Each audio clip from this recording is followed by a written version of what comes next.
Se Primeira Crônicas foi um grande documentário sobre a ascensão de Israel com Davi no comando, Segunda Crônicas é a continuação que mostra como um reino brilhante pode ruir quando perde o foco. O autor, que muitos acreditam ser Esdras, não está aqui só para contar história. Ele quer ensinar. Ele quer que o povo entenda onde acertou, onde errou e como não repetir os mesmos tropeços. E para isso, ele começa com um reinado que tinha tudo para dar certo. Se você fosse escolher um líder para suceder Davi, Salomão era o nome certo. Inteligente, pacificador, estrategista e de quebra muito rico, extremamente rico. O livro dedica os primeiros capítulos a mostrar o auge desse reinado.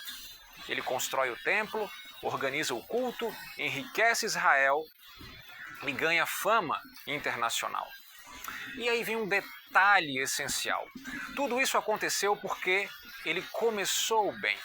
Quando teve a chance de pedir qualquer coisa a Deus, ele pediu sabedoria.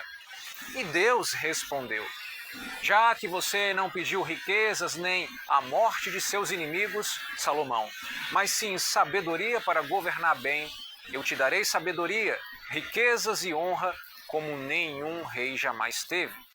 Ou seja, quando a prioridade está certa, as bênçãos vêm no pacote.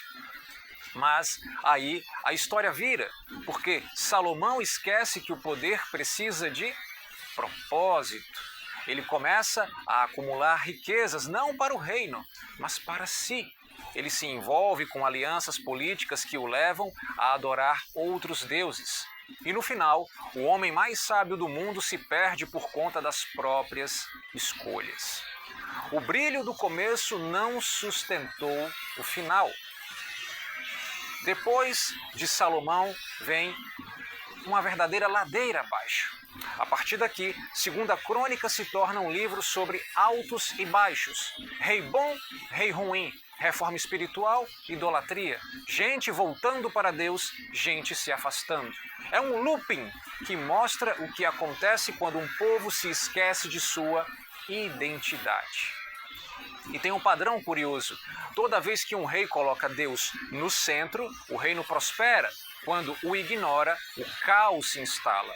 Um exemplo claro é Ezequias, que decide reabrir o templo, retomar a adoração verdadeira e restaurar a aliança com Deus.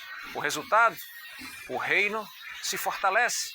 Já Manassés, por outro lado, escolhe o caminho contrário. Abandona tudo e faz o povo mergulhar na idolatria. O resultado? O colapso começa a ser desenhado. E aí chegamos ao final do livro, o fim de Judá. A queda era questão de tempo. Depois de muitos altos e baixos, chega um momento em que os avisos não são mais suficientes. Jerusalém é destruída. O templo que Salomão construiu é queimado e o povo é levado cativo para a Babilônia. E por quê? Porque durante anos Deus enviou profetas para avisar que a ruína viria caso continuassem ignorando o essencial. Mas ninguém ouviu. E essa é a grande lição de Segunda Crônicas, minha gente. A maior tragédia não é a ruína, é perceber tarde demais que ela poderia ter sido evitada. Mas o livro não termina no desespero. Ele fecha com uma nota de esperança. Ciro, rei da Pérsia, decide libertar os judeus e permitir que reconstruam Jerusalém. Ou seja, Deus nunca desistiu da promessa. O que fica de Segunda Crônicas? Esse livro não é só um registro histórico, é um espelho.